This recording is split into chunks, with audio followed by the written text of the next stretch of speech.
А бул Радик Кутлуев. Алда биринчи топтогу майып. Маринадан айырмаланып, Радик өз алдынча жүрө албайт. Арабасы менен биринчи кабаттагы батирине кирип чыгуу мүмкүн болбогондуктан жакындары тепкичтип пандуска айлантышкан.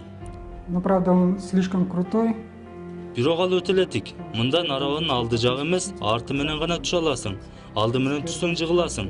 Буга чейин 2 рет жыгылып, мээм чайкалып калган. Было такое, что даже сотрясение мозга получилось за него. В мечеть я хожу каждую пятницу на джума намаз.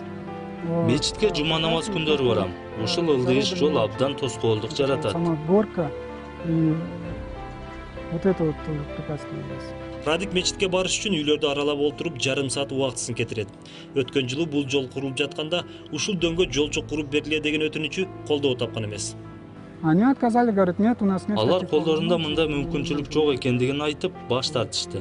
Эми кайда кайрылышты да Куда билбейм. обращаться, тоже не знаю. 34 жаштагы Радиктин баспай калганына 18 жыл болгон. Майыптыгы үчүн айына 2000 сом жөлөк пул алат. Ал сумма күнүмдүк керектөөгө жетпегендиктен дүкөнгө компьютердик кызмат ачсам дейт. Приходится выживать, и поэтому, ну как, Эптеп жан багышка туура келет. Башында соода кылчумун, керектөөмө жетчү.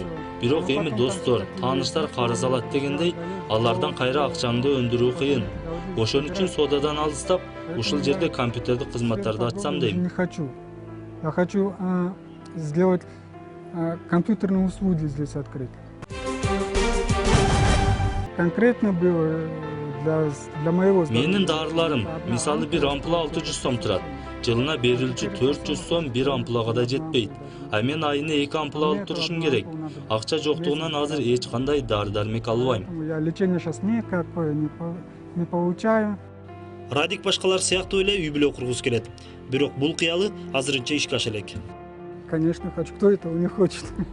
Албетте үй бүлө кургум келет. Ким муну каалабасын? Бирок азыр сүйлөшкөн кызым жок. Мен 34 жашка чыгып калдым. Үй бүлө куруу менин башкы кыялым.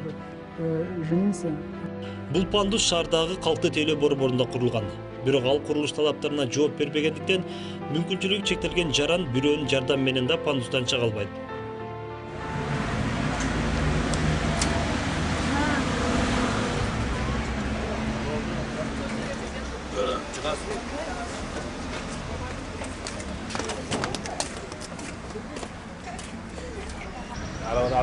Өтө эле тик болгондугу үчүн түртүп чыгыш кыйын болду.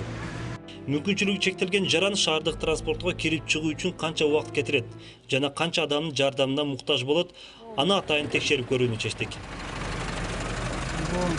Заедем, кто нам поможет? Смотрите, не уроните. Еще. Опа, еще. Котор.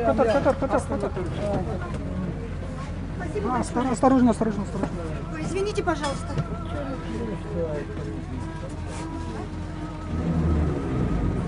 В других странах это предусмотрено. В зарубежных странах это есть. Которого. Я не смогу. Аркада. Все, да, вот.